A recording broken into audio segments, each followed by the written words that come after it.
श्री शिवा नमस्तुभ्यम। हर घर महादेव शिव पुराण की चर्चा शिव पर समझदारी, महापुराण की कथा भगवान की शरणागति पंडित प्रदीप और मिश्रा भजन द्वारा और सुनाई जा रही ईमानदारी है। से कमाने की इसका राय दे। आप आनंद लीजिए और अपनी मनोकामना लेकर मन में हमें कभी सुनिए। ये नहीं कहना कि यह भगवान बहुत आपकी चतुर है। कामना जरूर पूरी करेंगे। जो दूसरे हर को घर धोखा दे दे वो महादेव चतुराई श्री में शिवा हो सकता है। नमस्तुभ्यम। 5 तारीख से नई शिव पुराण कथा आएगी, आप वो सुनिए। ये पहले शिव पुराण कथा है, किसी व्यक्ति को बेवकूफ इसलिए आप बना उसको देना भी ये सुनिए। समझदारी नहीं है, इसको चतुराई कर सकते हैं। किसी के धन को खा जाना, इसको चतुराई कह सकते हैं। किसी की प्रॉपर्टी को अपना बना लेना, इसको चतुराई कह सकते हैं। पर समझदारी उसको कहा गया, समझदारी उसको कही गई कि आप कमाओ, धन लेकर आओ, पर किसी दूसरे का नहीं। आप बंगला बनाओ, पर किसी दूसरे की प्रॉपर्टी पर नहीं। आप जमीन बनाओ, पर किसी की कब्जा करी हुई नहीं। आप जो कुछ करो अपने परिवार के लिए, अपने घर के लिए, अपनी पत्नी के लिए, अपने बच्चों के लिए, अपने कुटुंब के लिए, अपने परिवार के लिए जो कुछ करना है सब करो, पर उसमें किसी का दिल ना दुखे, किसी का मन ना दुखे। शिव पुराण कथा कहती है कि समझदार बनिए, चतुर मत बनिए, क्योंकि चतुर हमेशा नुकसान में रहता, हमेशा धोखा खाता, हमेशा परेशान रहता है। इसलिए आप समझदार कि आप ना अपने परिवार का बुरा होने दे रहे हो, ना आप दूसरे के परिवार का बुरा होने दे रहे हो। आप ना किसी अपने परिवार के व्यक्ति को तकलीफ में आने दे रहे हो, ना दूसरे व्यक्ति को तकलीफ में आने दे रहे हो। 33 कोटि देवी देवताओं में केवल एक देव अधिदेव महादेव एक ऐसे हैं जो दूसरे का भी भला कर रहे हैं और अपना भी भला कर रहे हैं। और अपने भक्तों से भी मेरा महादेव कहता है कि भूल से भी अपने शरीर के द्वारा, अपनी आत्मा के द्वारा, अपने चित्त के द्वारा, अपने मन के द्वारा, अपनी बुद्धि के द्वारा, अपने द्वारा किसी का दिल ना दुखे, किसी को कष्ट ना हो, किसी को तकलीफ ना हो। इस मन के द्वारा, इस चित्त के द्वारा, इस बुद्धि के द्वारा, इस शरीर के द्वारा, आपके द्वारा किसी का दिल नहीं दुखना चाहिए, किसी का मन नहीं दुखना चाहिए। हम तो यहां तक कहते हैं, शिव महापुराण यहां तक कहती है, आपके परिवार वाले राजी हों कि शिव महापुराण में चलना है, जाना है या जाएंगे, वो कह दें कि जाओ तो जाओ, वो मना कर दें तो आप शिव पुराण में भी मत जाओ। घर में रहकर टीवी पर कथा सुन लो, मोबाइल पर सुन लो। वो कहें कि तुम काम के टाइम कथा मत सुन, बाद में सुन लो। आजकल तो इतने अच्छे अच्छे साधन हो गए कि मोबाइल में रख लो, बाद में जब सब दुकान चले जाएं, कोई व्यापार में चले जाए, कोई स्कूल चले जाए, फ्री जब समय मिल जाए तब छत्रपति शिवा यहाँ संभाजी नगर की कथा को निकाल लिया और सुन लिया। किसी का दिल दुखाकर भजन भी नहीं किया जाता। हम तो यहां तक, कई लोग हमसे पूछते हैं,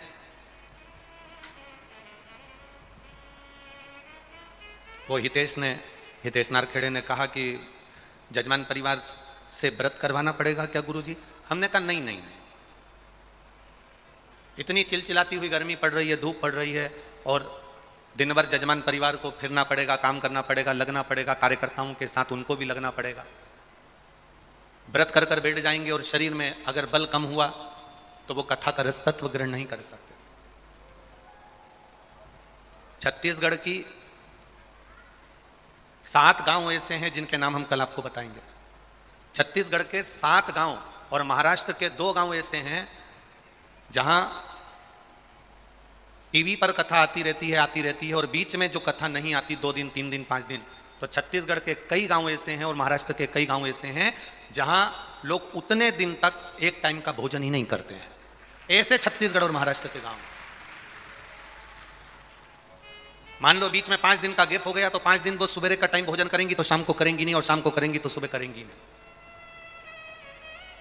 ऐसे छत्तीसगढ़ के 5-7 गांव ऐसे हैं और महाराष्ट्र के भी 2-3 गांव ऐसे हैं जहां की माताएं एक समय का भोजन छोड़ देती हैं, केवल टीवी पर कथा नहीं आती इसलिए,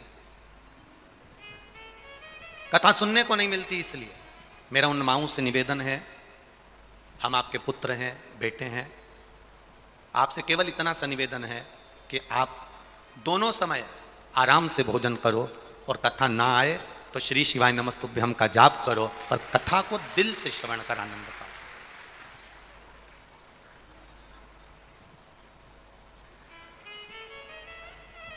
आप हृदय से कथा का रस तत्व ग्रहण करिए।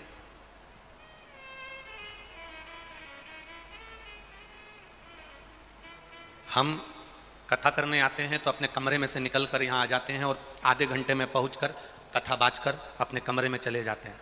जब साउंड अच्छा नहीं चलता, आप लोगों तक आवाज़ नहीं पहुँचती, तो दिल इसलिए दुखता है कि आप सुबह 6 बजे के बैठे इस कथा का इंतजार करते हो और आपके कानों में शब्द ना पहुँचे। तब दुख होता है कि इतनी दूर दूर से आए हो, 1000 रुपये का डीजल पेट्रोल खर्च कर कर यहाँ आए हो। चलाने वाला तो कह देता है कि अब क्या करें, नहीं आ रही तो आवाज़, परंतु समझना पड़ेगा कि ये भाव और श्रद्धा को लेकर बड़ी दूर दूर से आते हैं। कई बार ये म्यूजिशियन इनके स्वर की आवाज़ तेज कर देते हैं तो हम इशारे में कम कर देते हैं कि तुम्हारे स्वर की जरूरत नहीं है। ये बड़ी श्रद्धा और विश्वास के साथ में 500, 700, 1000 किलोमीटर दूर से आए हैं और केवल एक विश्वास लेकर आए हैं कि 7 दिन की कथा सुनूंगा, मेरा बाबा मुझे झोली भर कर देगा, जिंदगी में एक बार शिव पुराण में भी करवाऊंगा। इनका विश्वास केवल इतना सा है कि जिंदगी में एक बार शिव महापुराण की कथा में भी करवाऊंगा। ये विश्वास है मेरा, ये भरोसा है मेरा, ये दृढ़ता है मेरी,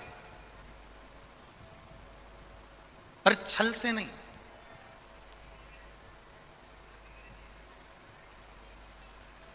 छल से नहीं, एक विश्वास के साथ, एक भरोसे के साथ। चतुराई और समझदारी में अंतर है। चतुराई करने वाला कभी भोलेनाथ को नहीं पा सकता और समझदारी करने वाला कहीं पर भी बैठ जाए भोलेनाथ उसके पास पहुंच जाते हैं।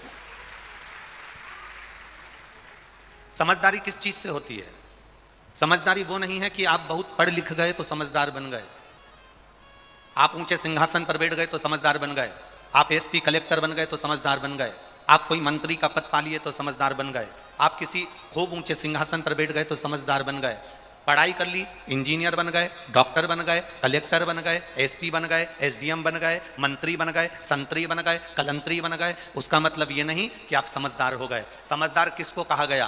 खूब पढ़ने वाला व्यक्ति समझदार नहीं होता। खूब पढ़ने वाला व्यक्ति समझदार की गिनती में नहीं आता। समझदार तब होता है कि डॉक्टर के ओहदे पर बैठने पर, इंजीनियर के ओहदे पर बैठने पर, मंत्री के ओहदे पर बैठने पर, ऊंचे सिंहासन के ओहदे पर बैठने पर, collector, SP, SDM, DSP, SSP, जो कमिश्नर आदि पद हैं उन पर बैठने के बाद भी आप किसी के दुख को देखकर दुखी हो जाओ और सुख कर देखकर सुखी हो जाओ, तब समझना कि आप समझदार हो।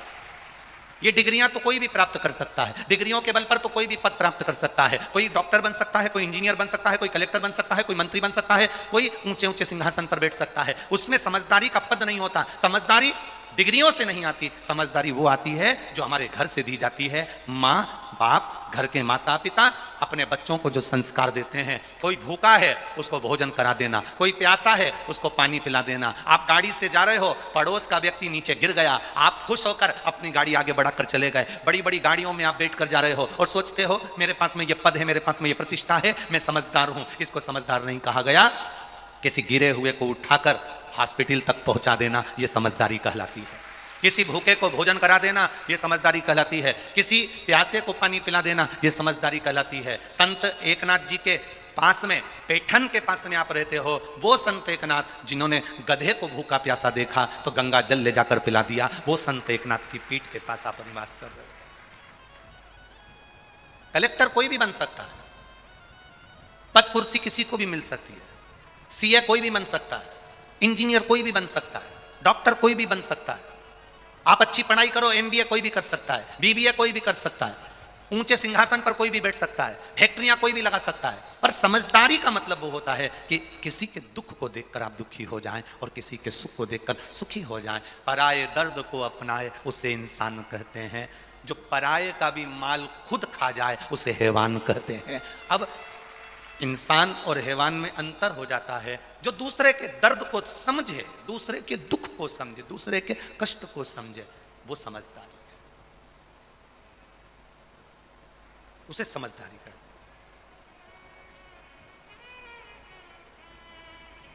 आप दूसरे के दर्द को यदि समझ रहे हो, दूसरे के कष्ट को समझ रहे हो, तो समझ लेना आप समझदार हो गए।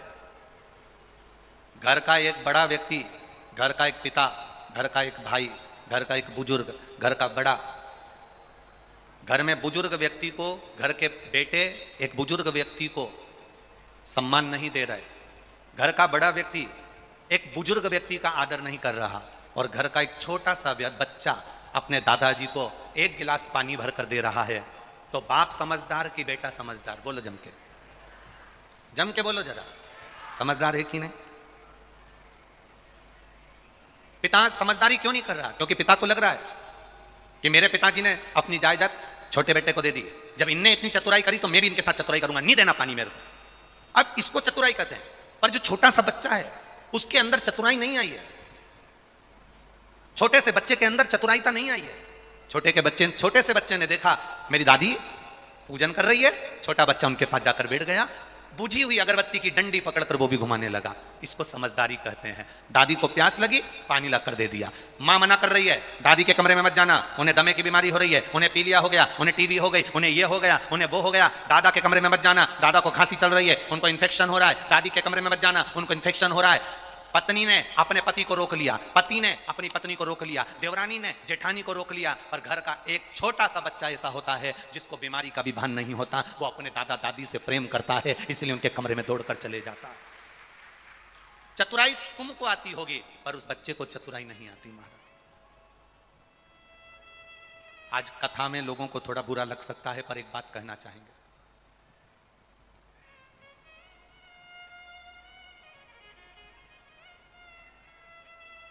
एक बात आपसे कहना चाहेंगे, थोड़ा बुरा लग सकता है, लग जाए तो घर जाके ठंडा पानी में नहा लेना, लग जाए तो।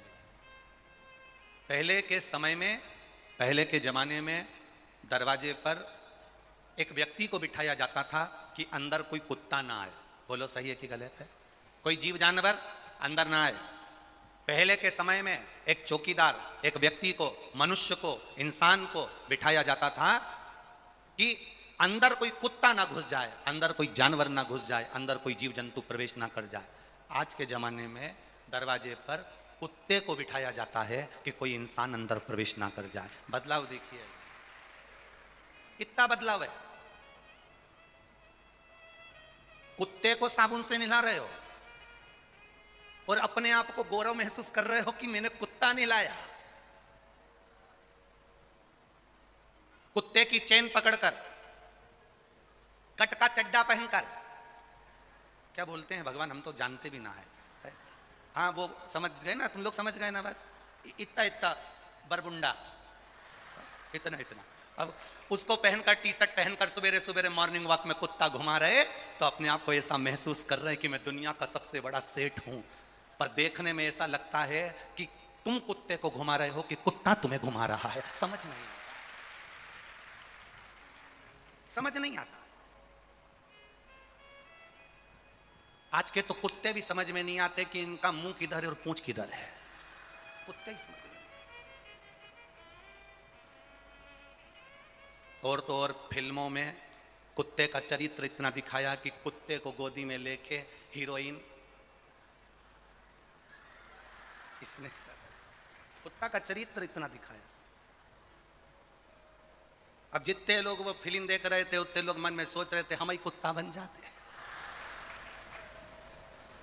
अब जिसको भगवान शरीर दिया और परमात्मा संत बनने के लिए दिया और वो अपने आप को कुत्ता बनाने का प्रयास कर रहा, जरा समझिएगा। थोड़ा बुरा जरूर लगेगा पर एक निवेदन करेंगे, जितना प्रेम आप कुत्ते को देते हो, जितना समय आप कुत्ते को देते हो, जितना प्रेम आप कुत्ते से करते हो, समय पर रोटी देना, बिस्कुट देना, दवाई देना, नहलाना, चैन से बांधना, अंदर लाना, बाहर ले जाना, घुमाना, गाड़ी में ले जाना, जितना समय आप कुत्ते को देते हो उसमें से 10% समय घर के बुजुर्गों को दे दोगे तो जिंदगी संवर जाएगी। केवल 10% समय घर के बूढ़े व्यक्ति को देना चालू कर दो तो जिंदगी संवर जाएगी। कुत्ते से लाड लड़ाओगे तो अगला जन्म तुम्हारा कुत्ते का पाओगे, पर बुजुर्गों से लाड लड़ाओगे तो उनके आशीर्वाद से कब करोड़पति बन जाओगे पता नहीं चल पाएगा। उनका आशीर्वाद, उनका हाथ तुम्हारे सिर पर पड़ेगा तो तुम्हारी जिंदगी सार्थक हो जाएगी, तुम्हारा जीवन धन्य हो जाएगा। करो प्रेम, अगर करना ही है तो गौ माता से प्रेम कर लो, गाय के बछड़े से प्रेम कर लो, गाय की बछिया से स्नेह कर लो। प्रेम करो, प्रेम श्वान से नहीं, कुत्ते से नहीं।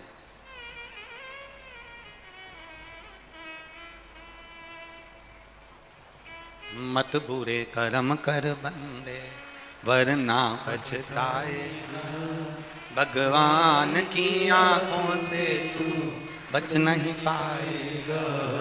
तू बच नहीं पाएगा। अरे ओ अज्ञानी मत करना नादानी, अरे ओ अज्ञानी मत करना नादानी। तेरे कर्म का फल भी तू ही पाएगा, जैसा किया तूने तेरे आगे आएगा। मत बुरे कर्म कर बंदे वरना पछताएगा, भगवान की आंखों से तू बच नहीं पाएगा, तू बच नहीं पाएगा। अरे ओ अज्ञानी मत करना नादानी, अरे ओ अज्ञानी मत करना नादानी। चतुराई बच्चों को नहीं आती, चतुराई भोले व्यक्ति को नहीं आती।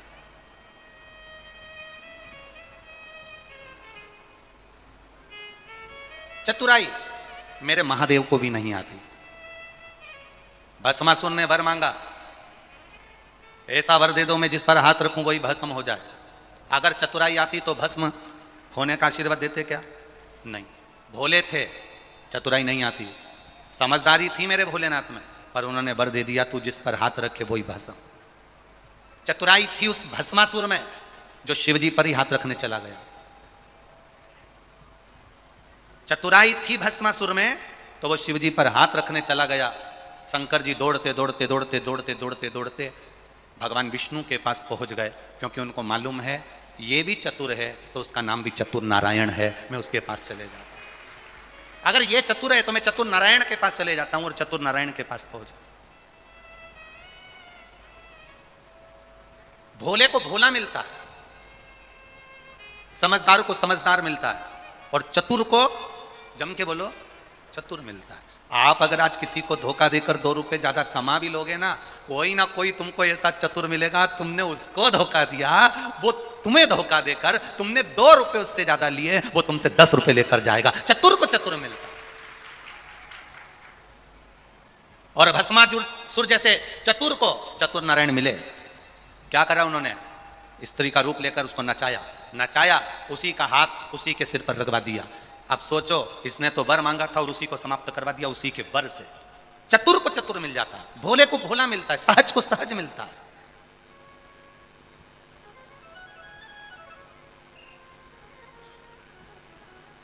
जिनको लगता है मेरी शादी होगी तो ना जाने सास कैसी मिलेगी, जिसको लगता है मेरी शादी होगी ना जाने ननन कैसी मिलेगी, मेरा उनसे निवेदन है, अगर आप अच्छे हो ना तो आपको ये कुछ कहने की जरूरत नहीं है। आप सरल हो ना, आप अच्छे हो ना, तो दुनिया में सब तुमको अच्छे मिलेंगे। जब हम बुरे होंगे तो दुनिया में सब बुरे मिलेंगे। एक नई लड़की शादी कर कर ससुराल में गई। ससुराल में जाने के बाद उसने सहेलियों ने कह दिया था सास बड़ी बुरी होती है, ननंद बड़ी बुरी होती है, इसका काम केवल चोटाई करना और चुगली करना होता है। ननंद का काम केवल चुगली करने का है, देवर का काम केवल घर में बैठ के खाने का है, बहू का काम पूरे जिंदगी भर पिसाने का है। ये सहेलियों ने दिमाग में भर दिया, किटी पार्टी में जा जाकर भर दिया दिमाग में। तेरी सास बुरी, ससुर बुरा, जेठ बुरा, देवरानी बुरी, जेठानी बुरी, ननंद बुरी। लड़की शादी कर कर जैसे ही ससुराल पहुंची उसके दिमाग में फंसा हुआ था सास बुरी होती है। सास ने उसको कहा बेटा सुनो, हाथ में बहुत सारी सोने की चूड़ियां हैं, मेहमानों ने दी, हमने दी, तुम्हारी मम्मी ने पापा ने दी, तुम एक काम करो, काम करोगी, आटा वगैरह उसनोगी, करोगी, हाथ की चूड़ियां थोड़ी सी उतार कर रख दो, लाओ मैं संभाल के रख देती हूँ, लाओ मैं संभाल के रख देती हूँ। सास ने भला सोचा, इसको लगा सास तो लोभी है, मेरे हाथ की चूड़ियां ले रही है। बेटा अलमारी में साड़ियां ज्यादा हैं, मैं ननन को भेज देती हूं तुम्हारी, उसको दे देना, वो दूसरी अलमारी में रख देगी। इसको लगा ननन चोर है, चुगलखोर है। ससुर ने शाम को कहा बेटा कल तुमने भिंडी की सब्जी बना ली थी, आज तुम टमाटर की सब्जी बना लेना। इसको लगा ससुर बड़ा लोभी है। हर व्यक्ति में इसको दोष नजर आया, क्योंकि इसकी बुद्धि में पहले से ही दोष भरा हुआ था, और इसने अपना रंग ढंग दिखाना चालू करा। कहीं सास को कुछ बोले, कहीं ननन को कुछ बोले, कहीं देवर को बोले, कहीं जेठ को बोले, कहीं ससुर को बोले। सब इससे बात करना बंद कर दिए, दूर हो गए। अभी शादी करी 15-20 दिन हुए, ये बहू ऐसा क्यों कर रही है, आखिर इसको क्या पड़ गया ऐसा, समझा रहे हैं, समझ नहीं रही। ये विदा लेकर अपने पिताजी के घर गई। माँ ने पूछा, बेटा तेरे ससुराल वाले मिले होंगे, कैसे लगे सब? बेटी ने कह दिया, सास नंबर 1 की बेकार, ससुर लोभी, ननन चुगलखोर, देवर मक्कार बैठे बैठे खाता है, जेठ और बुरा, जेठानी सबसे गंदी, और मेरा पति वो तो राक्षस है। तो तेरे पड़ोसी तो अरे पड़ोसी नंबर 1 के बेकार, इतने घटिया, इतने गंदे, जिनका मुंह देखना पसंद नहीं मेरे को। मां समझ गई, पड़ोसी तो अच्छा लगता ना, इतने बड़े परिवार में कोई तो ठीक नजर आता ना, पर दिक्कत केवल इतनी सी है, जो काले कलर का चश्मा लगाता है उसको सब काले नजर आते हैं, जो पीले कलर का लगाता है उसे पीले दिखते हैं, जो नीला लगाता उसे नीले दिखते हैं, जो लाल लगाता उसे लाल दिखते हैं, जो खुद अंदर से बुरा होता है उसे सारा विश्व बुरा नजर आता है। ये सृष्टि सब गंदे। क्या चाहती है? क्या चाहती है? बस अगर एक सुधर गई ना तो सब सुधर गए। कौन? मेरी सास की बहुत चलती है मां, मेरी सास का मुंह बंद कर दो बस, या ऐसा मुझे स्लो पॉइजन दे दो कि ये धीरे धीरे करके मर जाए। सास, इसकी मां जो थी, उसने अपने पति से कहा, जो डॉक्टर था, तुम्हारी बेटी को स्लो पॉइजन चाहिए सास के लिए। डॉक्टर कभी किसी को मारना नहीं चाहता, जब तक दम लगती है उसको बचाने का प्रयास करता है, जब तक उसमें श्वास है तब तक डॉक्टर भी आस देते रहता है कि बच सकता है, बच सकता है। डॉक्टर ने अपनी पत्नी से कहा, ये पुड़िया ले जाओ, बेटी को दे दो, बेटी से कहना रोज थोड़ा थोड़ा चाय में डाल देना, पर बेटी से कहना अब सास 1.5 महीने में मर जाएगी तो 1.5 महीने में उससे झगड़ा मत करना, अब मरने तो वाली है ना तो उससे प्रेम करना, जो बन सकता वो बोले भी तो तू चुप रह लेना, वो आड़ा टेढ़ा कहे तू मौन रहना, ठीक है, थोड़ा थोड़ा सा डालना, सास मर जाएगी। बहू फिर पहुंची ससुराल, चाय बनाती उसमें थोड़ी सी डाल देती, डालती सास को दियाती, सास कुछ भी बोलती बहू सुन लेती। सास को अच्छा लगा कि अपने माँ के घर गई थी तो माँ ने कुछ सिखा दिया, सुधर गई, अच्छी हो गई। आज सास ने कहा चल मैं तुझे बाजार ले चलती हूँ, तेरे पाँव की चप्पल बेकार हो रही है, दिला लाती हूँ। चप्पल दिलाने गई तो सूट भी दिला लाई, कपड़े भी दिला लाई। उसने कहा माँ मेरे हाथ की अंगूठी खराब हो गई, माँ ने उसको तोड़वा के दूसरी बड़ी सारी बनवा दी। चल, सास बहू में 15 दिन में इतना प्रेम हो गया, इतना प्रेम हो गया, इतना प्रेम हो गया। बेटी दौड़कर अपनी माँ के पास वापिस मायके जाकर कहती है, माँ पिताजी से कह दो मैं अपनी सास को मरता हुआ नहीं देखना चाहती, उसको वापिस जिंदा कर दे। हम सुधर गए, हम अपने आप को संवार लें। ना सास बुरी होती है ना बहू बुरी होती है, बुरा समय होता है, वक्त होता है, उस समय को थोड़ा सा टाल दीजिए, अपने आप आपकी जिंदगी संवर जाएगी, अपने आप आपका जीवन संवर जाएगा।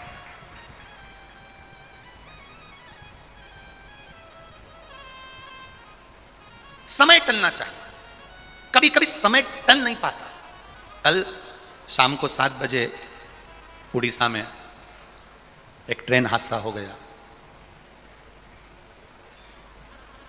250 लोगों के प्राण चले गए और 900 लोग हॉस्पिटल में पड़े हुए हैं। आपको और हमको भगवान से यही प्रार्थना करना है कि जो हॉस्पिटल में पड़े हुए हैं, मेरे महादेव महामृत्युंजय बनकर चले जाओ और उनको ठीक कर कर उनको अपने घर पहुंचा दो। जो शांत हो गए, मेरे देव अधिदेव महादेव उनको अपने चरणों में स्थान प्रदान करें। बहुत छोटा सा जीवन है। उस ट्रेन हादसे में भी जितने लोग गए होंगे, कई लोग वहां पर एंजॉय करने गए होंगे, कोई उड़ीसा घूमने जा रहा होगा, कोई चेन्नई घूमने जा रहा होगा, कोई कोलकाता घूमने जा रहा होगा, गर्मी का छुट्टी है, अपने बच्चों अपने परिवार के साथ एंजॉय करने जा रहे होंगे, घूमने फिरने जा रहे होंगे, खूब एंजॉय के हिसाब से निकले होंगे। उनको ये नहीं मालूम होगा कि हमारे साथ में घटना घट जाएगी और हम मर जाएंगे, किसी को नहीं मालूम। 2 कदम भी आप घर से निकल रहे हो, आपको नहीं मालूम कि आपके साथ में क्या होना। नेपाल की कथा में एक बात कही थी, पर्स में क्या इतने लोग गए होंगे तो इनके पर्स में क्या गोली नहीं होगी, दवाई नहीं होगी? बोलो ईमानदारी से, होगी कि नहीं होगी? सिर दर्द की गोली, हाथ पे दर्द की गोली, सिर की गोली, आंख का ट्यूब, कहीं घुटना दुखे उसकी दवाई, हर एक। आप भी आए हो इतने सारे लोग कथा सुनने के लिए, आपका भी पर्स खोल कर देखो, उसमें भी कोई ना कोई टेबलेट, कोई ना कोई दवाई पड़ी होगी। घर से निकलो, दवाई लेकर निकलो चाहे ना निकलो, पर माता पिता के चरण छूकर जरूर निकला तो दुआ साथ चलेगी तुम्हारे। महादेव को एक लोटा जल चढ़ाकर चलना तो दुआ साथ चलेगी तुम्हारे साथ। दवाई पर्स में ना होगी, चल जाएगा, पर दुआ साथ चलना चाहिए। दुआ साथ चलेगी तो दवाई की जरूरत नहीं पड़ेगी और पार उतर जाओगे, निश्चित है। दुआ साथ।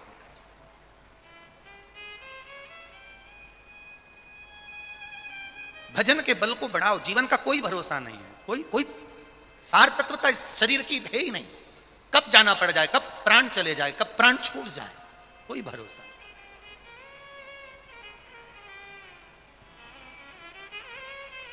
श्वास रुक जाएगी चलते चलते, क्षमा बुझ जाएगी चलते चलते, दम निकल जाएगा रोशनी का, क्या भरोसा है इस जिंदगी का।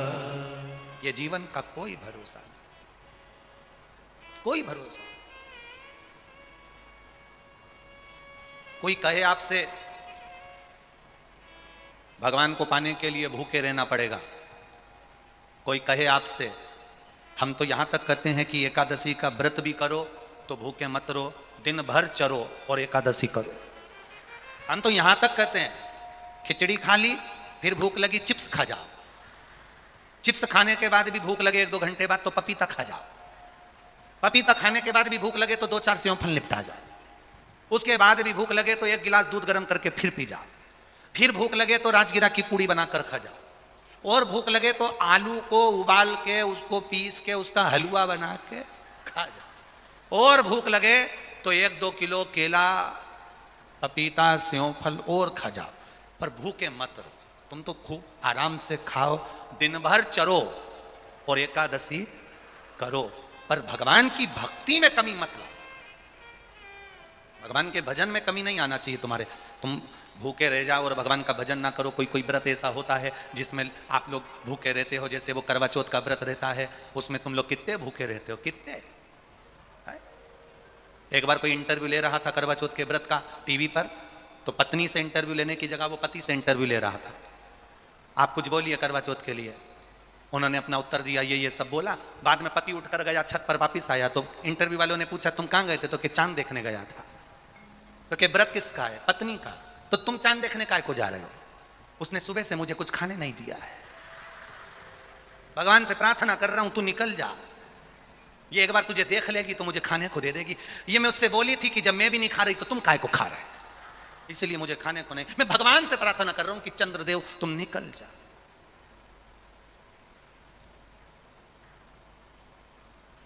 चांद निकल भी गया, पत्नी चांद को चलनी में देख रही है, फिर पति का मुंह देख रही है, पति इसका मुंह नहीं देख रहा। 1200 रुपए की साड़ी दिलाई थी वो देख रहा, प्राण खा गई थी जब तक साड़ी ना दिलाई, करवा चौथ का व्रत नहीं करा। और पूरे व्रत में एक दिन पहले से कह रही थी सुन लो कल मेरा करवा चौथ का व्रत है, साड़ी दिला दो, कल मेरा करवा चौथ का व्रत है, साड़ी दिला दो, नहीं दिलाओगे तो मैं व्रत आधा कर तोड़ दूंगी। पति को लगा ये तो मेरा सुसाइड कराने की आफत, इसने व्रत तोड़ा और मैं निपटा, उससे अच्छा इसको 1200 की साड़ी दिला दी। कहां चित्त जा रहा, अलमस्त रहकर, खुश रहकर, प्रसन्न रहकर भगवान का भजन करो, दुखी होकर नहीं।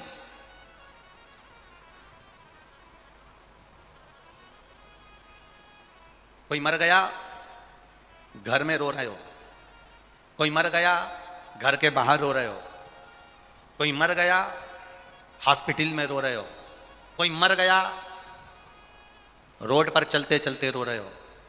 पर हमारे यहाँ के विद्वान कहते हैं कभी शमशान में किसी को रोते देखा है?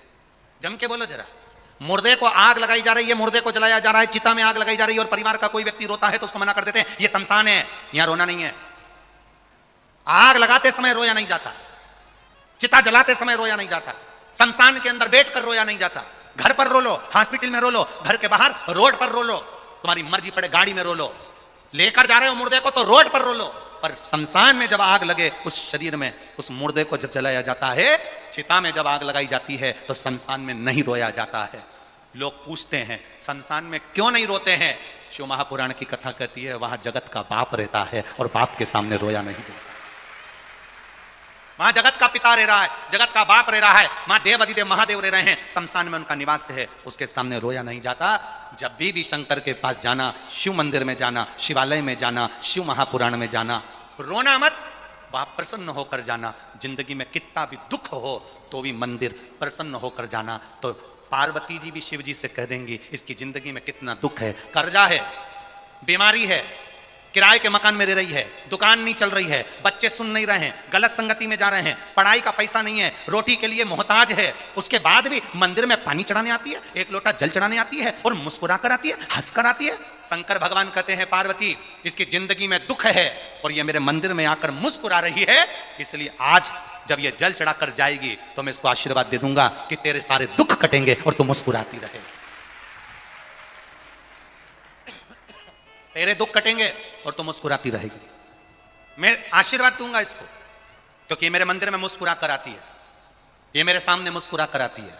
जो बहू सास के सामने 24 घंटे रोकर जाए, हमारे को तो तुमने ऐसी साड़ी चढ़ाई थी, हमारी शादी में तो केवल 1 लाख रुपए खर्च करे, देवर की शादी में इतने खर्च करे, ननन की शादी में ऐसा करा, उसकी शादी में ऐसा करा, हमको तो कुछ दिया ही नहीं, हमको तो कुछ करा ही नहीं, हमको तो कुछ करा ही नहीं। जिंदगी भर जो रोती रहे रोती रहे रोती रहे रोती रहे रोती रहे, तो सास भी सोच लेती है इसकी तो जिंदगी में रोना ही लिखा है। जो कुछ भी नहीं है उसके पास में तो भी मुस्कुराकर सास से कहे मम्मी चाय बना लाऊं क्या? बेटा दूध नहीं है। सास कह रही है दूध नहीं है और बहू कहते तो कोई बात नहीं मां, काली चाय पी लेते थोड़ा नींबू निचोड़ के, पेट भी साफ हो जाएगा। जो विषम परिस्थिति में भी मुस्कुराकर अपने आनंद को जीती है, सास भी सोच लेती है मेरी जिंदगी में ऐसी बहू कहीं नहीं मिलेगी, परमात्मा जितने जन्म देना मेरी बहू बेटी इसी को बनाकर भेजना, कोई दूसरे को नहीं। विषम परिस्थिति में भी जो समता ढूंढे, विषम परिस्थिति में भी जो सुख ढूंढे, विषम परिस्थिति। जब पहली बार माता पार्वती जी शादी कर आई कैलाश धाम पर, शादी करके आने के बाद उन्होंने जब कैलाश धाम पर देखा तो कहीं उनका रहने के लिए जगह ही नहीं थी। अब कैलाश में कहां जगह रहने के लिए? आज भी कैलाश में कहां जगह रहने के लिए? आप चले जाओ कैलाश पर्वत, कैलाश मानसरोवर की जिन्होंने यात्रा करी होगी उनको मालूम होगा, नीचे मानसरोवर में तो रुक सकते हो पर कैलाश पर नहीं रुक सकते। आपकी मर्जी हो तो आप जाके रह सकते हो, 4-6 महीने रह के बता दो कैलाश के पास, ऊपर मानसरोवर में नहीं, ऊपर। कहां रहने की जगह? पार्वती मैया विवाह कर आई तो कैलाश पर कहीं रहने की जगह नहीं थी। माता पार्वती जी शिव जी के पास आकर बैठ गई। बैठने के बाद देवादिदेव महादेव ने पार्वती को देखा और पार्वती को देखकर पूछा, पार्वती तुम आज जब मेरे साथ शादी कर आई, नंदी पर बैठकर आई तो बोलती रही, नंदी पर बैठकर आई तो बोलती रही, शादी में फेरे डले तब बोलती रही, जयमाला हुई तो बोलती रही, प्रसन्न रही, बोली, अच्छा व्यवहार करा, पर जब से तुम घर आई हो तब से तुम्हारा मुंह उतरा हुआ है। कोई कोई बहू ऐसी हो जाती है, शादी में फेरे डले तो मुस्कुराए, स्टेज प्रोग्राम होए तो मुस्कुराए, गुलाब जामुन खाए तो मुस्कुराए, पार्लर जाए तो मुस्कुराए, गाड़ी में पति पत्नी दोनों आ रहे थे तो मुस्कुराए, पर घर में जब से उन्हें आई और 1-2 दिन रहने के बाद इसका मुंह उतर जाए तो पति पूछेगा कि नहीं पूछेगा, तू पहले तो अच्छी रह रही थी, अब क्या हो गया तेरे को, क्यों सांप सूंघ गया तेरे को, क्या तकलीफ हो गई तेरे को? भगवान शंकर ने पार्वती जी से पूछा तुझे तकलीफ क्या है, तुझे कष्ट क्या है, क्या बात है, तुम मौन क्यों है? पार्वती जी कहती है कि मैं शादी कर तो आ गई पर यहाँ रहने की जगह नहीं है। शंकर भगवान कहते हैं पार्वती एक काम करो, क्या चाहती है? तुम जो बोलोगी वो हो जाएगा, तुम बताओ क्या चाहती? पार्वती जी कहती हैं मैंने दुनिया का बहुत वैभव देखा है, नाटक और फिल्म जैसा प्यार कभी अपने घर के लोगों से मत करना, क्योंकि नाटक और फिल्म में जो प्यार दिखाया जाता है वो केवल प्यार होता है, उसको प्रेम नहीं कह सकते।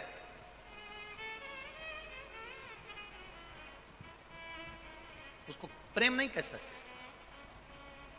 पार्वती जी बोली मैंने बहुत वैभव देखा, बहुत, नारायण भगवान के यहाँ कितना सुंदर वैकुंठ है, ब्रह्मा जी के यहाँ कितना सुंदर सुख है, इंद्र के यहाँ कितना सुख है, अपने यहाँ तो कुछ भी नहीं है। तुम जैसा बोलोगी वैसा हो जाएगा। बोलो तुम्हें क्या चाहिए?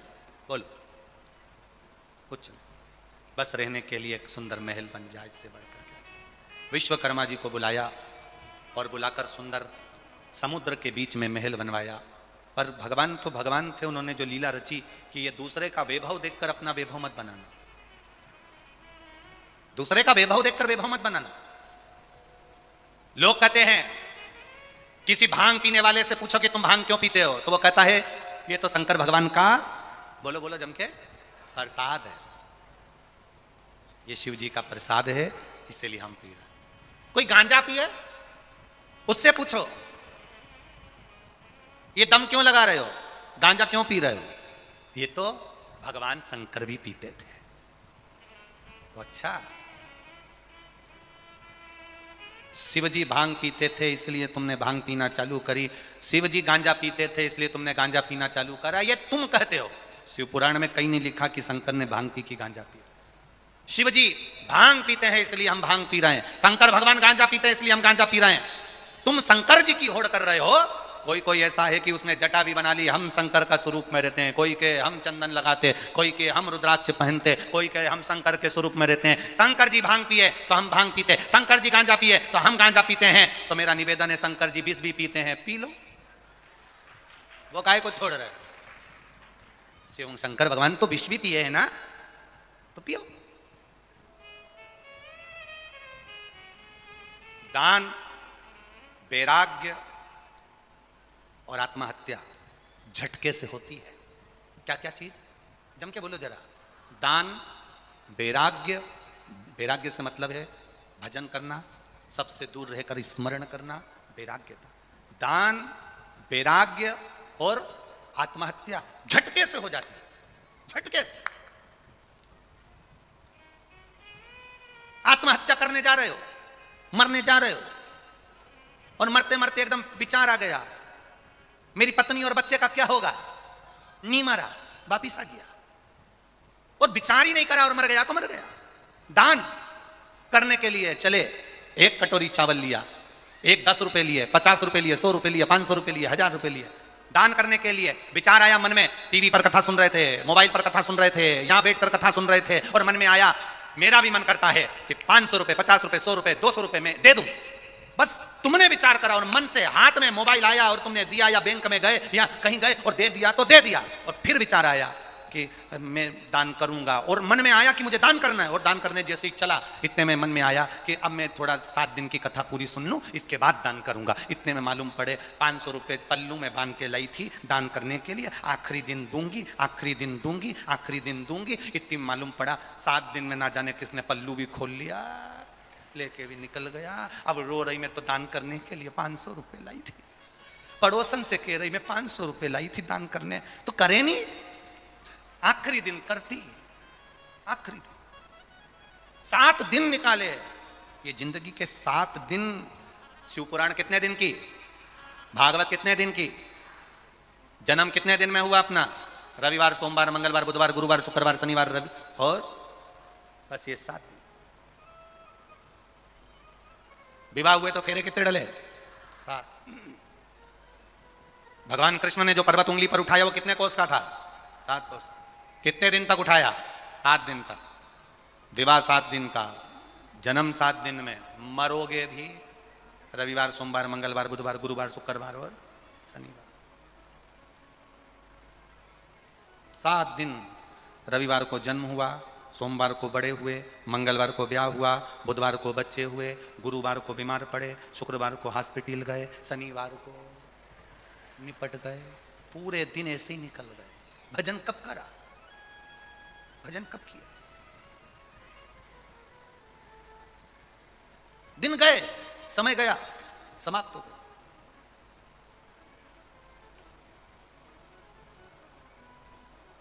आज कितने दिन की कथा हो गई है, कितना दिन बचा, 4। बचपन, जवानी, अधेड़ी, बुढ़ापा, बस 4 अवस्था के 4 दिन रह गए हैं, बचपन, जवानी, अधेड़ी और बुढ़ापा। कल कथा का 4था दिन रहे, खुशी मनाना। कल हमारा बचपन, मतलब कल हमारा बर्थडे दिन है, कल अपन सब पैदा हुए, सब पैदा हुए। बचपन, जवानी, अधेड़ी और बुढ़ापा, 4 अवस्था का पहला दिन, चतुर्थ दिवस की कथा है। पैदा हो गया।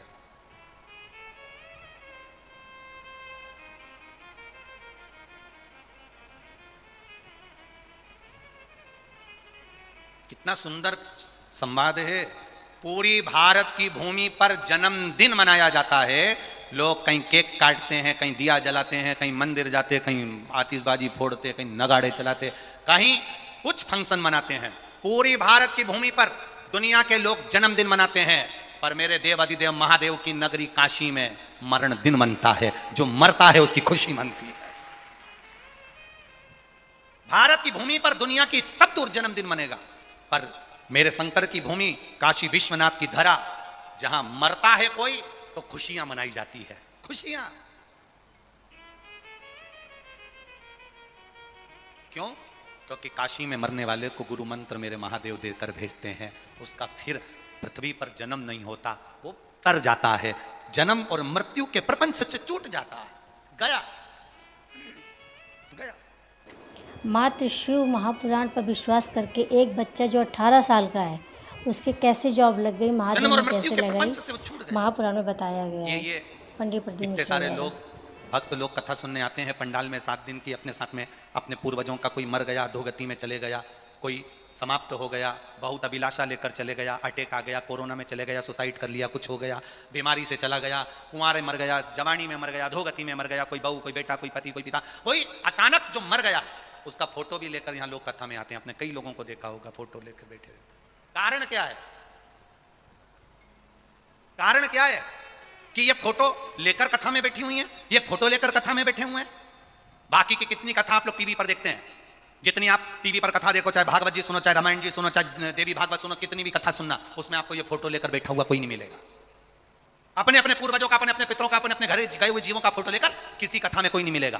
केवल एक शिव महापुराण में लोग फोटो लेकर बैठे रहते हैं। उसका कारण क्या होता है? क्या कारण?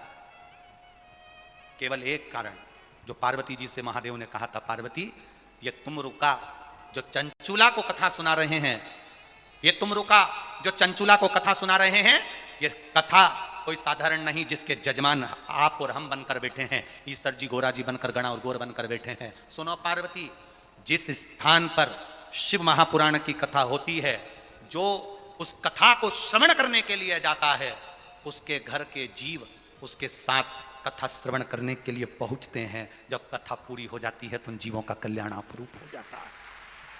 अपने आप सारी पुराणे तुम्हारी 7 पीढ़ी को तार सकती है, पर शिव महापुराण के लिए उज्जैन के ऋणमुक्तेश्वर मंदिर की दीवार पर पत्थर पर अंकित कर लिखा कि केवल एक शिव महापुराण की कथा ऐसी है, शंकर भगवान का गुणगान ऐसा है, शिव तत्व ऐसा है, शंकर भगवान की शिव महापुराण ऐसी है जो 7 पीढ़ी नहीं 71 पीढ़ी को तार देती है। केवल एक शिव महापुराण की कथा जो सुनता है, सुनकर जो बाहर निकल कर जाता है, अपने अपने गांव में कथा सुनने के बाद अगर आप जाते हो, आपके शरीर से जो हवा छू कर भी निकल जाती है, तो वहां पर भी जो जीव तड़प रहा होता है, पड़ा हुआ होता है, उसका भी कल्याण हो जाता है, उसकी भी मुक्ति सहज हो जाती है।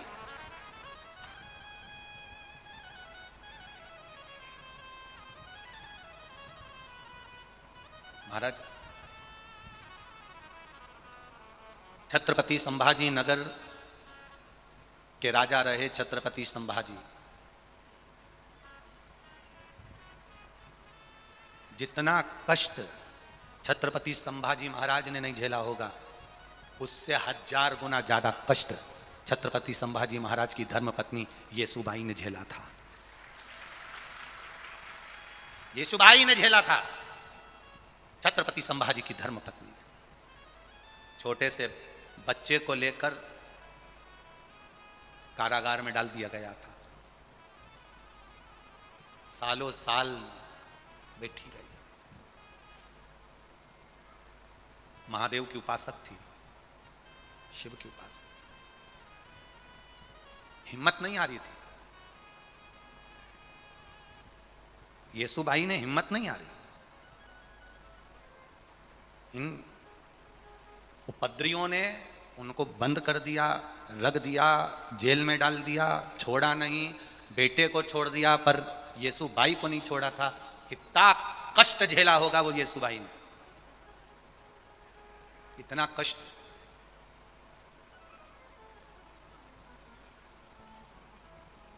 सारी दुनिया में सबसे ज्यादा बोल्ड सबसे ज्यादा प्रबल, सबसे ज्यादा वीरणी, युद्ध में भी अग्रण्य रहने वाली और वक्त पड़ने पर छाती पर चढ़कर गला काटने वाली, पूरी दुनिया में कहीं ऐसी नारी नहीं मिलेगी जो महाराष्ट्र की रानी मिलेगी। सहज नहीं है, चाहे वो अहिल्याबाई होलकर हो, चाहे वो जीजाबाई हो, चाहे वो येसुबाई हो, ये सहज नहीं है। एक बार येसुबाई से एक प्रश्न किया गया था, आप लोगों को मालूम होगा शायद, अगर आप महाराष्ट्र के निवासी हो तो आप लोगों को स्मरण में होगा। छत्रपति संभाजी की धर्मपत्नी येसुबाई से एक प्रश्न किया गया था,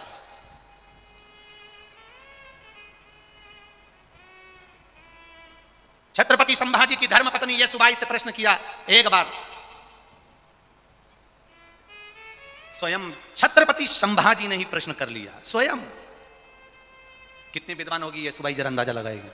सभा बैठी थी, येसुबाई पास में बैठी थी और छत्रपति संभाजी के उस नगर में प्रश्न किया गया येसुबाई से। आज छत्रपति संभाजी के इस नगर में वो प्रश्न आपके सामने हम भी दे रहे हैं और उसका उत्तर जो येसुबाई ने दिया वो भी हम दे रहे हैं। छत्रपति संभाजी के उस नगर में राज सिंहासन पर बैठी येसुबाई, छत्रपति संभाजी ने प्रश्न किया, सुनो येसुबाई, हम आपसे पूछना चाहते हैं, नारी सीता ही क्यों रहती है? नारी कभी क्या गौतम बुद्ध बनने को तैयार नहीं होती है? येसुबाई ने कहा, नारी बुद्ध भी बनने को तैयार हो जाए पर नारी सीता ही बनी रहना चाहती है। उसका कारण केवल एक है, स्वामी, नारी बुद्ध बनेगी, बुद्ध बनने को तैयार हो जाएगी, गौतम बुद्ध बनने को तैयार हो जाएगी, पर वो सीता ही बनी रहना चाहती है। क्यों?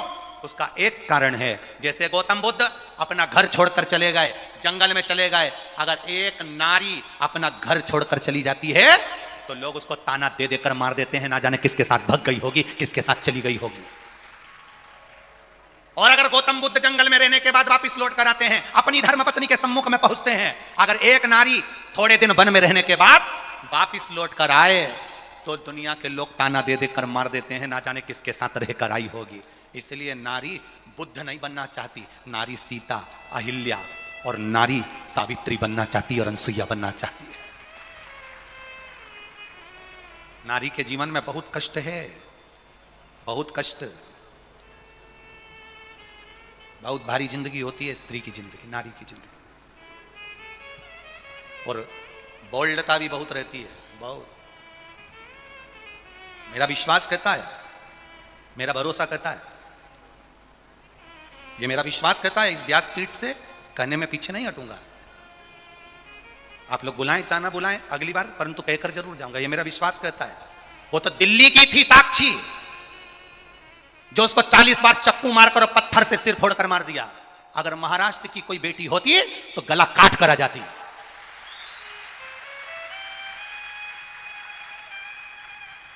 अगर महाराष्ट्र की कोई बेटी होती तो गला काट कर आती। जीजाबाई बनकर जो शिवाजी को महल पर चढ़ा देती है, अकेले की सेना तैयार कर कर एक तरफा राज देकर शिवाजी को छत्रपति बना सकती है, जो अपने पोते को छत्रपति बना सकती है, वो गला उतारना भी जानती है। हर घर महादेव पंडित प्रदेश मिश्र द्वारा सुनाई जा रही है, वो गला उतारना भी जानती है। महापुराण की कथा पसंद आई हो तो लाइक करें, कभी अटैची में मिल रहे हैं शेयर लाशें, कभी फ्रीज में मिल रही है, कभी रोड पर मारे जा रहे हैं। खुशी तो उस दिन होगी, बोलूं क्या केवल तुम्ही ने प्रेम किया है?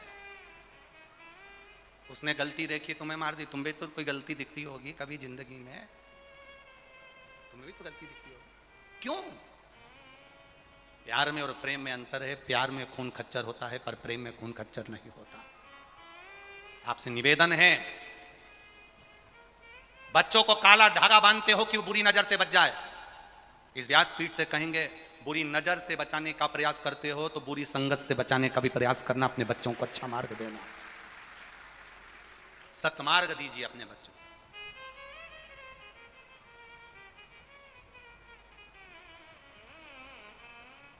ये विधायक जी आपके लिए पत्र आया है, आपके लिए बहुत पत्र आए हैं विधायक जी। ये पत्र लिखा है किसी बेटी ने, यहीं रहते हैं सारे पत्र, आप पढ़ सकते हो। उस पत्र में विधायक जी के लिए, प्रदीप जी जायसवाल जी के लिए उसने लिख कर दिया कि हिंदू धर्म सम्राट के रूप में है हमारे जायसवाल जी, उनको मैं धन्यवाद देता हूं। पत्र में लिखा,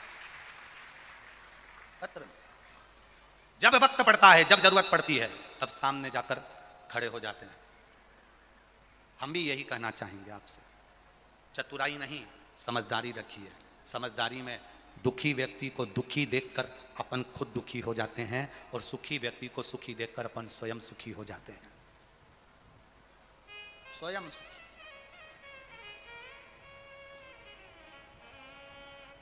एक बात कहना चाहेंगे, इतनी सारी कथाएं राजनीति के नेताओं की करी, पर जायसवाल जी आपके बेटे जैसा ऋषिकेश और उसका भाई जैसा छोरा नहीं देखा। आपके बेटों जैसा बेटा ऋषिकेश जैसा छोरा नहीं देखा, उसके बड़े भाई जैसा बेटा नहीं देखा। आप अंदर बैठे हो, वो रोड पर कार्यकर्ताओं के साथ खड़े रहकर व्यवस्था करवाने में लगा रहता है।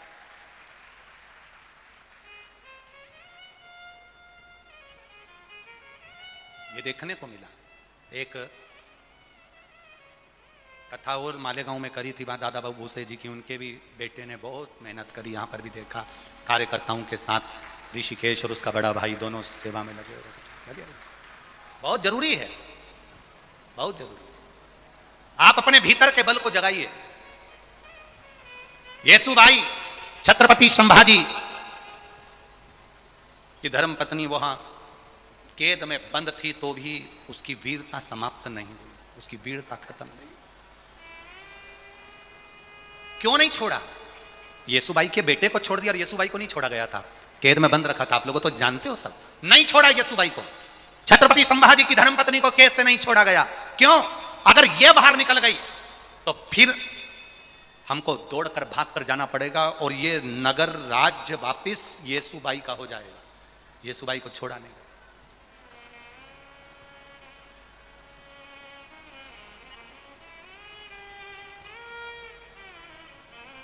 हमें तो कभी कभी आश्चर्य होता है कि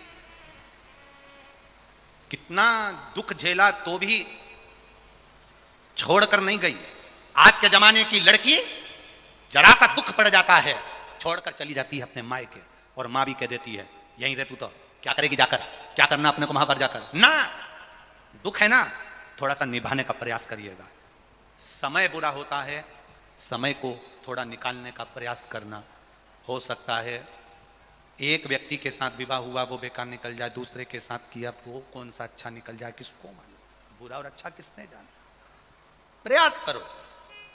शिव के मंदिर में जाओ, शंकर की चौखट पर जाओ, देवादिदेव महादेव के मंदिर में जाना, मुस्कुरा कर जाना। रोकर कभी भगवान के मंदिर में मत जाना, रोकर कभी शिव पुराण में मत आना, झगड़ा कर कर कभी शिव महापुराण में मत आना, घर में विवाद कर कर कभी शिव महापुराण में मत आना, घर में विवाद कर कर कभी सीहोर के कुबेरेश्वर धाम मत आना। अगर घर के लोग कहें कि कुबेरेश्वर धाम जाओ तो जाओ, विवाद कर कर नहीं, झगड़ा कर कर नहीं, प्रेम के बल पर कुबेरेश्वर धाम भी आओ और प्रेम के बल पर शिव महापुराण की कथा में भी आओ, तो भगवान तुमको देगा भी प्रेम से, प्रदान भी करेगा तो प्रेम से। सहजता के भाव में आइए, श्रेष्ठता के भाव में।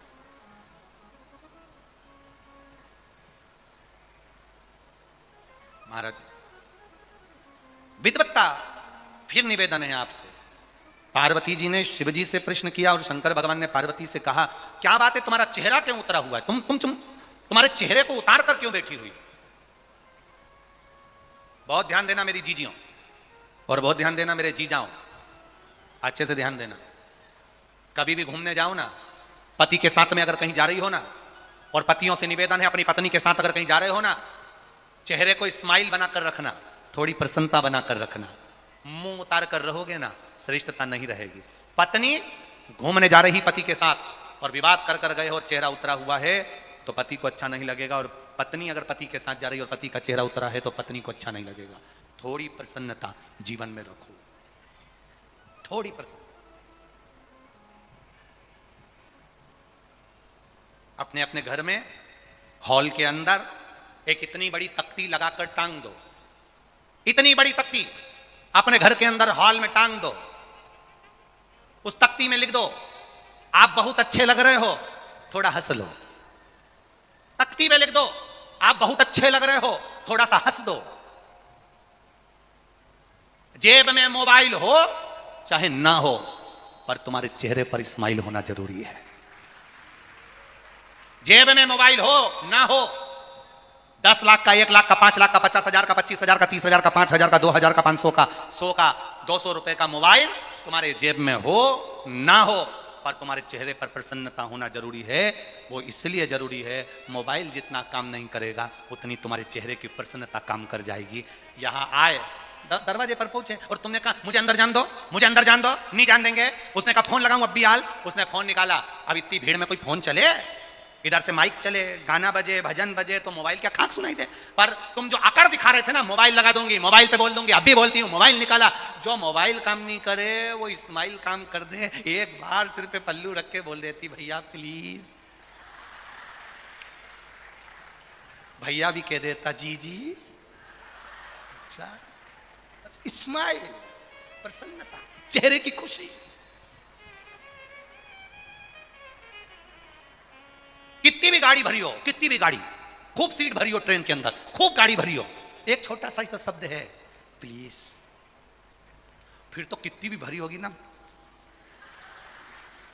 बैठ जा प्लीज। अंग्रेजी के 2-3 शब्द बहुत अच्छे, थैंक यू, प्लीज और सॉरी। तो ये 3 शब्द बड़े काम के, तुम इसको पकड़ के रख लो। कितना भी झगड़ा हो जाए, तुम किसी को एक थप्पड़ जोर का मार दो और बाद में सॉरी,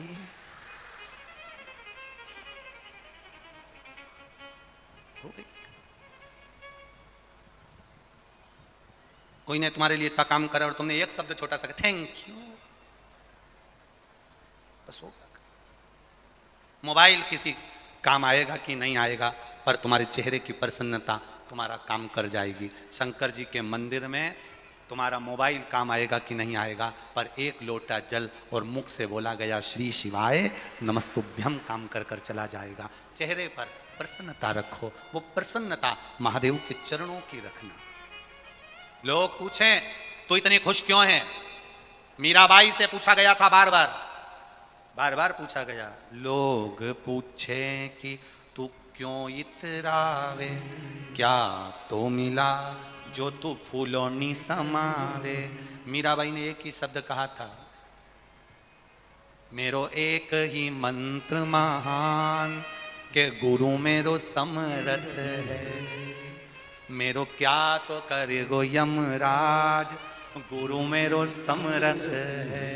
जब हमारा गुरु प्रबल हो, जिस गुरु के मुख से वाणी सुनी, जिस गुरु के मुख से ज्ञान लिया, जिस गुरु के मुख से शब्द सुना, जिस गुरु के मुख से भजन सुना, जिस गुरु ने कहा शिव पर विश्वास रखना, और उस वचन को मैंने अपने दिल में संजो कर रख लिया, अपने हृदय में संजो कर रख लिया। अब कोई कुछ भी कहे, मेरा शंकर मेरे साथ है, बस इतना विश्वास तुम्हारे अंदर आ गया तो यमराज भी पीछा पांव पकड़कर वापिस चला जाएगा, तुम्हारे को आंच नहीं आने देगा।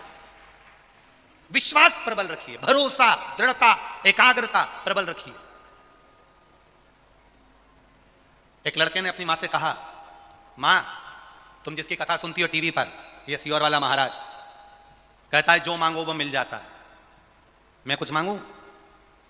बेटे ने कहा टीवी के सामने कथा सुनो, जो मांगो 3 महीने में मिल जाता है, ये सियोर वाला महाराज कहता है। शिव महापुराण की कथा जहां बैठकर सुन रहे हो वो भगवान दे देता है, तो क्या मैं मांग लूं? मां ने कहा मांग ले। बेटा पहली बार सोफे पर पांव पसार के बैठा, पत्र में लिखा है, पत्र भी बताएंगे अभी आपको, पत्र में लिखा, पांव पसार के सोफे पर बैठा था। मुझे भी टीवी पर कहीं उस बच्चे ने, ये पुलिस के लोग नौकरी करते हैं या ड्यूटी कर रहे हैं पुलिस कर्मचारी, ऐसा उस बच्चे ने देख लिया, मुझे भी पुलिस बनना है, तो क्या भगवान मुझे बना देगा? माँ कहती है तेरी उम्र तो हो जान दे, फिर नौकरी के लिए अप्लाई करना, बन जाएगा। माँ 18 साल का हो गया हूं, अगर शिव पुराण में इतना बल है तो 18 साल में मेरी पुलिस की नौकरी लगा के बता दे, ये पत्र कह रहा।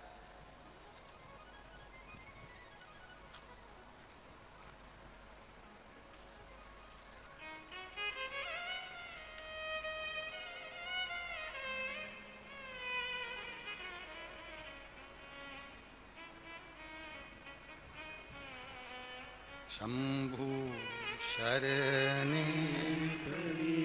मांगू घड़ी रे घड़ी, दुख काटो, दया करी न दर्शन आपो। शंभु शरण पड़ी मांगो घड़ी रे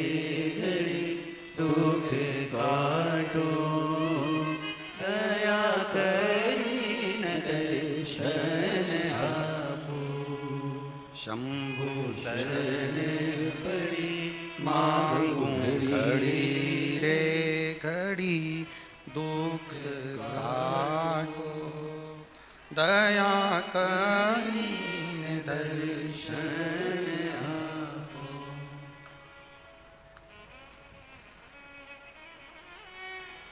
मेरा नाम मंगला गणेश कोली में रहने वाली चिंचोली तहसील जिला जलगांव महाराष्ट्र से हूँ। कहीं बैठी हो तो हाथ हिलाइएगा, कहीं बैठी हो तो अपना हाथ हिलाइएगा। मेरा नाम मंगला गणेश कोली में रहने वाली चिंचोली तहसील जिला जलगांव महाराष्ट्र से हूँ। मेरा मोबाइल नंबर ये है। पत्र आप लोग भी अपने अपने टीवी पर स्क्रीन पर उस पत्र को पढ़िएगा। कहीं बैठी हो तो हाथ हिलाइएगा, कहीं देखिए कि अच्छा आप ही हैं, ठीक है, ऐसा हाथ हिला दो, ठीक है, ऐसा हाथ हिला देगा। पत्र में लिखा, मेरा बेटा मुझसे कहता है, आप कहते हो क्या भगवान सुनता है? टीवी के सामने मांगोगे तो सुन लेगा। तेरी उम्र हो जाने दे बेटा, फिर तू पुलिस की नौकरी के लिए अप्लाई करना। तो क्या हुआ? सियोर वाला महाराज तो कह रहा है 18 साल का हुआ हूं ना मां, भगवान है तो नौकरी लगा दे। उसमें लिखा, इतना बड़ा चमत्कार ये दुनिया का कहीं नहीं हो सकता गुरुदेव। इतना, आप पत्र पढ़िए, गुरुदेव इतना बड़ा चमत्कार हुआ कि मेरा बेटा 18 साल की उम्र में रायगढ़ पुलिस में भर्ती हो गया। ये शिव तत्व है, ये शंकर है, इस पत्र में लिखा। बहुत बहुत बधाई हो बाबू आपको, खुश होइए। एक बार दोनों हाथ हिला दो फिर से। हाँ, बहुत बहुत बधाई। बैठिए। हर हर महादेव। शिव किसको कहते हैं? ओघड़ी किसको कहते हैं? दयालु किसको कहते हैं?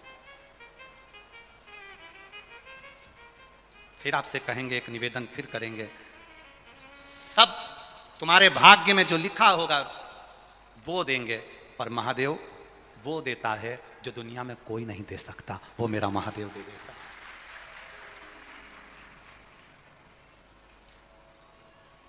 18 वर्ष की आयु में नौकरी मिल जाना, केवल एक टीवी के सामने कथा सुनते सुनते विचार कर लिया। अगर विश्वास पक्का है, कई लोग टीवी के सामने कथा सुनते हैं पर भरोसा पक्का नहीं कर पाते, कई लोग मोबाइल पर कथा सुनते हैं पर भरोसा पक्का नहीं कर पाते। आपसे भी निवेदन करेंगे, आपके मोबाइल का सदुपयोग करा करो। रात्रि में सोने से पहले 5 मिनट शिव महापुराण की कथा सुना करो। 5 मिनट निकालकर, पति भी है तुम्हारे पास में, बच्चे भी हैं तुम्हारे साथ में, 5 मिनट शिव महापुराण की कथा निकालो और सुनो। और विश्वास रखकर सुनना, भरोसा रखकर, दृढ़ता रखकर सुनो। यहां पर भी बैठे हो कथा सुनने के लिए तो विश्वास पक्का रखना कि मैं कथा सुनने आई हूं, मेरा बाबा मुझे खाली नहीं भेजेगा, मेरी झोली भरकर भेजेगा, ये निश्चित है, खाली नहीं भेजेगा वो। एक पत्र भेजा है किसी ने, उसमें लिखा है 7 साल के बाद संतान दी। बाबा ने, डॉक्टरों ने मना कर दिया था कि तुम्हारे घर औलाद नहीं होगी। 7 साल संतान नहीं होगी, डॉक्टर ने कह दिया था तुम्हारे यहां औलाद का सुख नहीं है, डॉक्टर कहे। एक ने लिखा है 9 साल के बाद संतान हुई। कविता महेंद्र राठौड़, राजपुर जिला बड़वानी मध्य प्रदेश से आई हैं कथा सुनने के लिए। कहीं बैठी हो तो हाथ हिला सकती हैं। कहीं अगर बैठी हो, कविता महेंद्र राठौड़, राजपुर जिला बड़वानी मध्य प्रदेश से हैं, कहीं बैठी हो तो अपना हाथ हिला सकती हैं। जिन्होंने पत्र में लिखा है, बैठी हैं क्या? कहीं बैठी हो तो हाथ हिला सकती हैं। जिन्होंने पत्र में लिखा 9 साल के बाद भगवान ने संतान दी है, ये शिव कृपा। और एक ने लिखा 7 साल के बाद डॉक्टर ने मना कर दिया था, सारी उम्मीदें छोड़ दी थी, आस छूट गई थी, तब भगवान ने कृपा कर कर संतान का सुख दिया है। ये शिव कृपा है, ये शंकर। ओ खाली न जाता कोई दर से तुम्हारे, खाली न जाता कोई दर से तुम्हारे, मैं भी खड़ी हूँ नन्ही बाहें पसारे, मैं भी खड़ा हूँ नन्ही बाहें पसारे। अपने हृदय से लगा लो, लगा लो, शंभु शरण पड़ी मांगू घड़ी रे घड़ी दुख काटो दया करीने दर्शन आपो। मेरा नाम मंगला गणेश कोली में रहने वाली चिंचोली तहसील जिला जलगांव महाराष्ट्र से हूँ। कहीं बैठी हो तो हाथ हिलाइएगा, कहीं बैठी हो तो अपना हाथ हिलाइएगा। मेरा नाम मंगला गणेश कोली में रहने वाली चिंचोली तहसील जिला जलगांव महाराष्ट्र से हूँ। मेरा मोबाइल नंबर ये है। पत्र आप लोग भी अपनी अपनी टीवी पर स्क्रीन पर उस पत्र को पढ़िए। कहीं बैठी हो तो हाथ हिलाइएगा। कहीं देखिए क्या चाबियां हैं? ठीक है, ऐसा हाथ हिला दो। ठीक है, ऐसा हाथ हिला दो। पत्र में लिखा मेरा बेटा मुझसे कहता है, आप कहते हो कि भगवान सुनता है, टीवी के सामने मांगोगे तो सुन लेगा। तेरी उम्र हो जाने दे बेटा, फिर तू पुलिस की नौकरी के लिए अप्लाई करना। तो क्या हुआ? सीओ वाला महाराज तो कह रहा है 18 साल का हुआ हूं ना मां, भगवान है तो नौकरी लगा। उसमें लिखा इतना बड़ा चमत्कार ये दुनिया का कहीं नहीं हो सकता गुरुदेव। इतना आप पत्र पढ़िए, गुरुदेव इतना बड़ा चमत्कार हुआ कि मेरा बेटा 18 साल की उम्र में रायगढ़ पुलिस में भर्ती हो गया। ये शिव तत्व है, ये शंकर है। इस पत्र में लिखा। बहुत बधाई हो बाबू आपको, खुश होइए। एक बार दोनों हाथ हिला दो फिर से। हाँ, बहुत बधाई। बैठिए। हर हर महादेव। शिव किसको कहते हैं? ओघड़ी किसको कहते हैं? दयालु किसको कहते हैं? फिर आपसे कहेंगे कि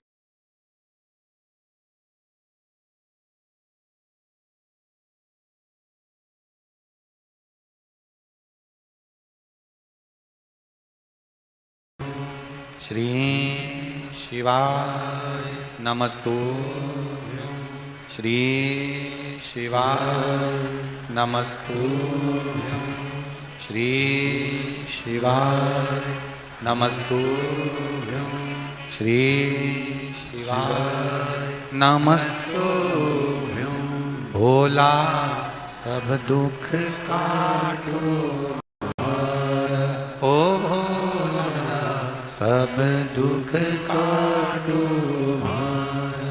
शिव शंकर जपो तेरी माला, भोले बाबा जपो तेरी माला। भोला सब दुख काटो मारा, ओ भोला सब दुख काटो मारा। वेश है मंगलकारी, वेश है मंगलकारी।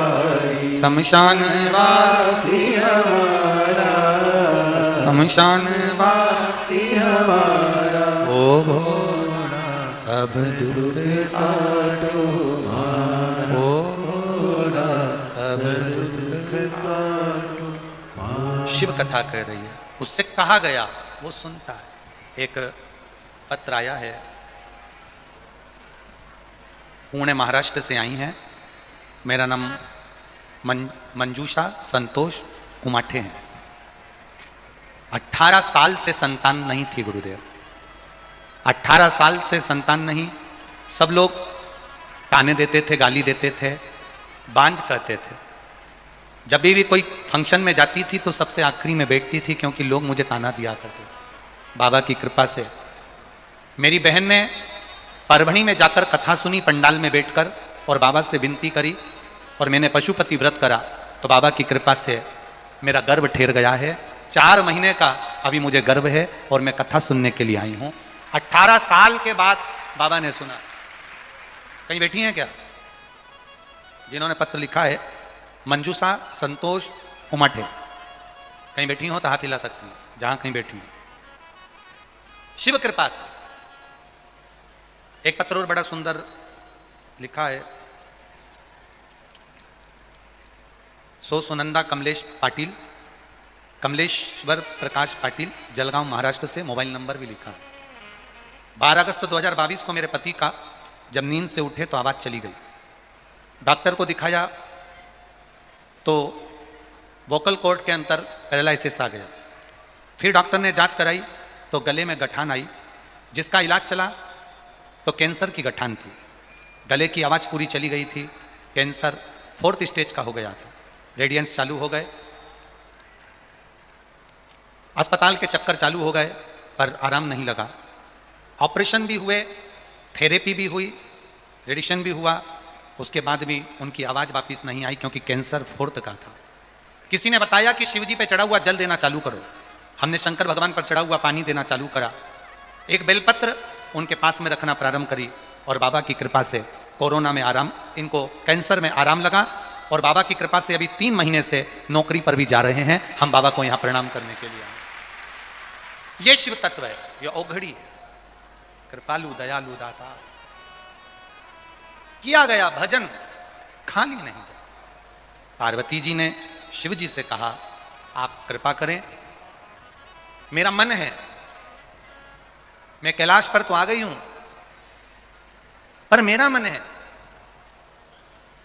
कि मैं इस कैलाश पर्वत पर जहां रहूं, नंदी, संगी, भृंगी, जितने भी आपके गण हैं, ये सब जब कैलाश पर्वत पर आए तो कुछ ना कुछ भोजन कर कर जाए, ये मेरा मन है।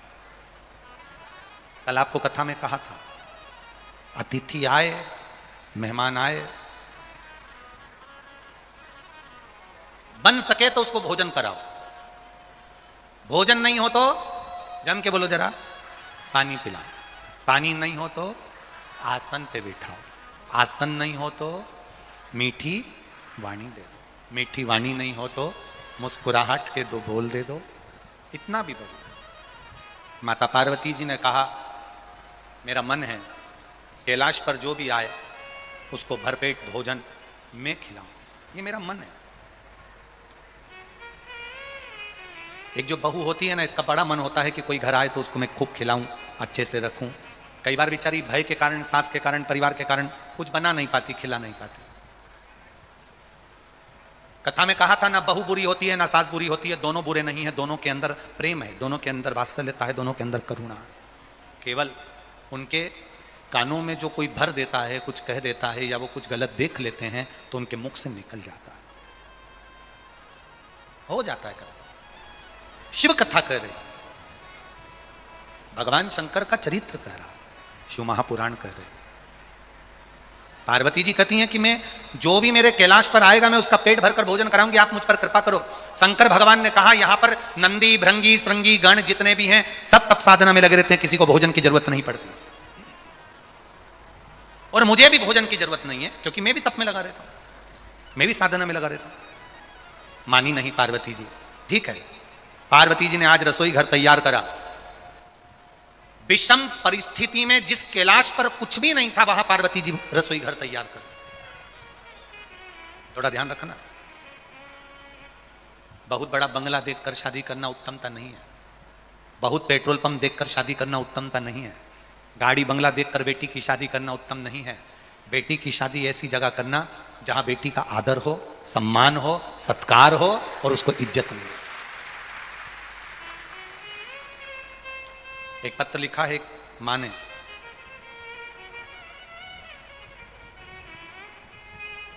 संगीता परेश खंडेलवाल,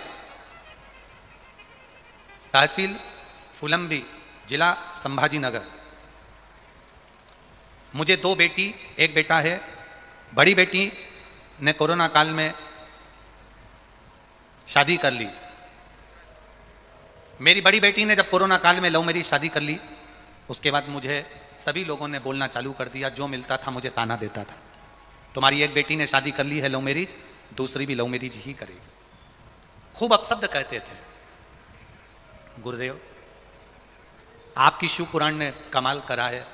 दुनिया के लोगों को भले आपकी शिव पुराण बुरी लगे, पर आपकी कथा असर बहुत करती है गुरुदेव। मेरी बेटी ने शादी करी, लोग मुझे ताना देते थे तेरी छोटी बेटी भी लव मैरिज करेगी, और लोग लिख कर देते थे कि ये लव मैरिज करेगी।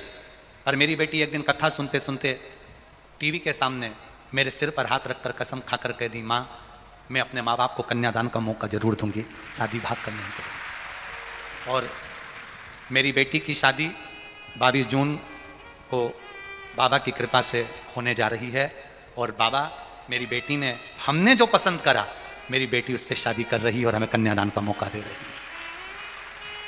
लोग मेरे पत्र को सुनेंगे तो हंसेंगे, कहेंगे ऐसा पत्र नहीं लिखना चाहिए, पर मैं शान से कहती हूं कि मैं बेटी की मां हूं, और वो बेटी जिसने मेरी लाज रखी है। मेरा भी निवेदन इस व्यासपीठ से प्रत्येक बेटी से है,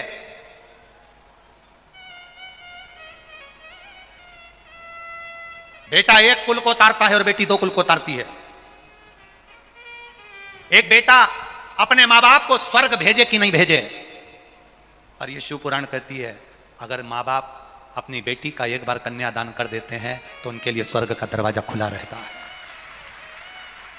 लोग कहते हैं बेटी पराया धन है, बेटी पराये घर चली जाती है, उसका हक मायके से चला जाता है, पर शिव पुराण कहती है, माता पार्वती का संवाद कह रहा है, माता पार्वती का चरित्र कह रहा है, जो बेटी अपने माँ बाप को कन्यादान का मौका देती है, जो बेटी कहती है पापा आप लड़का ढूंढो, मैं भले अच्छी पढ़ाई कर रही हूँ, पूना पढ़ रही, मुंबई पढ़ रही, बेंगलोर पढ़ रही, बड़े बड़े शहर में पढ़ रही हूँ, पर पिताजी आप चिंता मत करना, तुम्हारे सिर को कभी नीचे झुकने नहीं दूंगी, तुम्हें कन्यादान का मौका दूंगी।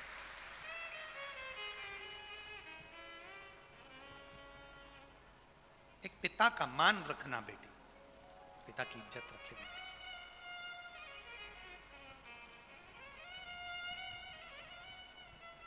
एक बेटी गलत लड़के के साथ चली जाती है, वो सोचती है कि मैंने इनसे प्रेम किया, इनके साथ चली गई और मेरा ससुराल वालों से, मायके वालों से संबंध टूट गया। टूट गया माना, वो भूल भी गए, सब कुछ हो गया, सब कुछ हो गया। एक लड़के के स्वरूप को देखकर, उसका धन देखकर, उसकी गाड़ी देखकर, उसका स्वरूप देखकर, उसकी सुंदरता देखकर तुमने भले शादी कर ली, पर निवेदन इतना सा करूंगा, मरते दम तक तुम लव मैरिज कर तो लोगे, मरते दम तक अपने आप को कोसते रहोगे और किसी से कह नहीं पाओगे। मरते दम तक अपने आप को कोसोगे, बार बार कोसोगे। सनातन धर्म के अंदर विवाह करोगे, हिंदू सनातन धर्म की बेटियां हिंदू सनातन धर्म के अंदर विवाह करें। दूसरे धर्म के अंदर चले भी गए ना, थोड़ा बहुत देख दुखाकर अपने माँ बाप का सिर झुक भी गया, तुम्हें मुक्ति नहीं, मोक्ष नहीं, तुम्हें सुख नहीं है, रोगे जीवन भर। समझो, अपने आप को संभालो, अपने आप को, अपने आप को देखो। ब्राह्मण, क्षत्रिय, वैश्य, शूद्र, ये सब एक आनंद के साथ में, हम क्यों दूसरी जगह जाएं, हम क्यों दूसरी जगह। खैर, महाराष्ट्र में मुझे ये शब्द बोलने की जरूरत नहीं है, क्योंकि मुझे यहाँ की बेटियों पर पूरा भरोसा है, इसलिए मुझे जरूरत नहीं है बोलने की। मुझे पूर्ण भरोसा है, पूर्ण भरोसा, पूर्ण विश्वास, दृढ़ता के साथ कह सकता हूं कि बेटियां, और अब केवल महाराष्ट्र की ही नहीं, पूरे प्रदेशों की, पूरे भारत की बेटियां अंदर से संकल्प लेकर बैठी हैं कि अब चाहे कुछ भी हो जाए, अपना सनातन धर्म छोड़कर नहीं जाएंगे, अपना हिंदू सनातन धर्म छोड़कर नहीं जाएंगे। करें, थोड़ा जीवन में संघर्ष आएगा, उसको भी झेलना ही है। समय की अनुकूलता देखते हुए भाव से अपने भीतर संकल्प बनाकर शिव तत्व को जाने। भगवान शंकर पार्वती पधार रहे हैं, मंगल विवाह है शिव पार्वती का, जोरदार ताली बजाएं। भगवान शिव पार्वती पधार रहे हैं मंगल विवाह की ओर। पार्वती मैया भगवान देवाधिदेव महादेव के गले में सुंदर जयमाला पहना रही हैं, जोरदार ताली बजाएं। भगवान शंकर के गले में माँ पार्वती जी जयमाला दे रही हैं। हर हर महादेव। अब शंकर भगवान पार्वती जी के गले में जयमाला पहना रहे हैं, जोरदार ताली बजाएं। श्री बहुत सारी संस्थाओं ने